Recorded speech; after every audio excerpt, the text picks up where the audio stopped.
السلام علیکم ناظرین، آج ہم جا رہے ہیں مچھلی کا شکار کرنے۔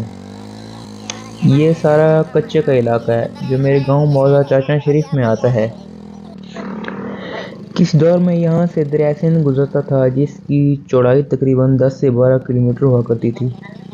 ان دنوں اس دریا میں جہاز چلا کرتے تھے۔ ایک جہاز تو کوئلے والا تھا اور دوسرا انجن والا۔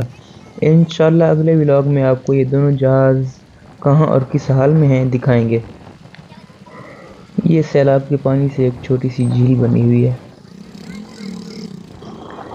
سردیوں کی وجہ سے یہاں پر پانی کی کمی ہے، لیکن گرمیوں میں یہاں پر سیلاب کا پانی جمع ہوتا ہے اور یہ بھی دریا کی شکل اختیار کر لیتا ہے۔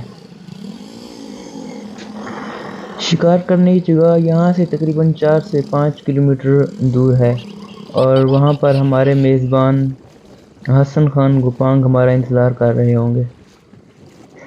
اس کچے کے علاقے میں لوگ فصلیں بھی کاشت کرتے ہیں۔ دریا قریب ہونے کی وجہ سے سال میں صرف ایک فصل ہی کاشت کی جاتی ہے اور زیادہ تر یہاں پہ گندم ہی کاشت کی جاتی ہے کیونکہ گرمیوں میں یہاں پر سیلاب آ جاتا ہے۔ فصل کو پانی لگانے کے لیے یہاں پر انجن سیٹ کیا جا رہا ہے۔ تو چلتے ہیں آگے شکار گاہ کی طرف۔ آج کل تو اس علاقے کے حالات بہت پرسکون ہیں، لیکن آج سے تقریباً ایک دہائی پہلے اس کچے کے حالات بہت خراب ہوا کرتے تھے۔ آئے روز چوری ڈکیتی ہوا کرتی تھی۔ یہاں پر اغوا برائے تاوان کے واقعات بھی رونما ہوا کرتے تھے۔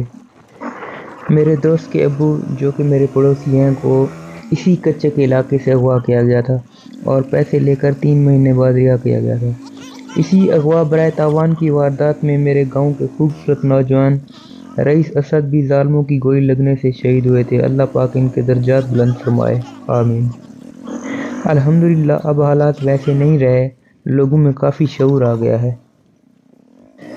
اس پورے کچے کے علاقے میں راستے ایسے ہی ہوتے ہیں، لوگوں کی فصلوں میں سے گزرنا پڑتا ہے۔ کہیں پہ ریت آ جاتی ہے تو کہیں پہ پکا راستہ ہوتا ہے۔ گرمیوں میں جب سیلاب آتا ہے تو اس سیلاب کی وجہ سے آنے والی مٹی کہیں پر وہ مٹی چھوڑ جاتا ہے تو کہیں پر وہ ریت ڈال لیتا ہے۔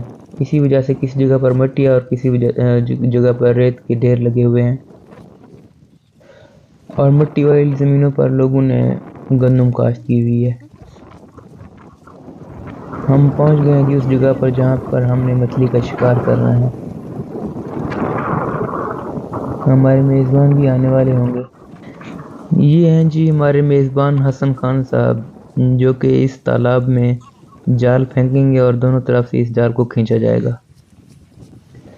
اس تالاب کی مچھلی کے ٹیسٹ اور فارم کی مچھلی کے ٹیسٹ میں زمین آسمان کا فرق ہوتا ہے، کیونکہ یہاں کی مچھلی جو ہوتی ہے اس کو نیچرل فوڈ ملتی ہے اور فارمز میں جو ہوتی ہے وہ دوسری مصنوعی خوراک مچھلیوں کو دی جاتی ہے، اس لیے ٹیسٹ میں بھی بہت زیادہ فرق ہوتا ہے۔ شکار کرنے کے لیے جال کھولا جا رہا ہے، جو ہماری سرائیکی زبان میں اس کو گھاوا بولتے ہیں۔ مچھلی کا یہ تالاب بھی اور اس سے آگے ایک ہے وہ تالاب بھی، دونوں یہ قدرتی تالاب ہیں۔ گرمیوں میں سیلاب آنے کی وجہ سے جس جگہوں پر زیادہ گڑھے ہوتے ہیں اور کھڈے بہت بڑے ہوتے ہیں وہاں پر یہ پانی جمع ہو جاتا ہے اور مچھلیاں بھی اس پانی میں رک جاتی ہیں۔ آس پاس کے لوگ پھر اس کو اپنے شکار کے لیے استعمال کرتے ہیں۔ یہ جال اب کھینچنے کے لیے تیار ہو چکا ہے۔ جال کھینچنے سے پہلے ہی ایک مچھلی پھنس گئی اس جال میں، الحمدللہ۔ یہ آپ دیکھ سکتے ہیں ہمارے میزبان مچھلی کو نکال رہے ہیں جال سے۔ یہ سارے شکاری میرے دوست ہیں۔ یہ ساجد صاحب ہیں، دبئی کے ڈان، شہزاد غلام مدنی صاحب ہیں، سکندر صاحب،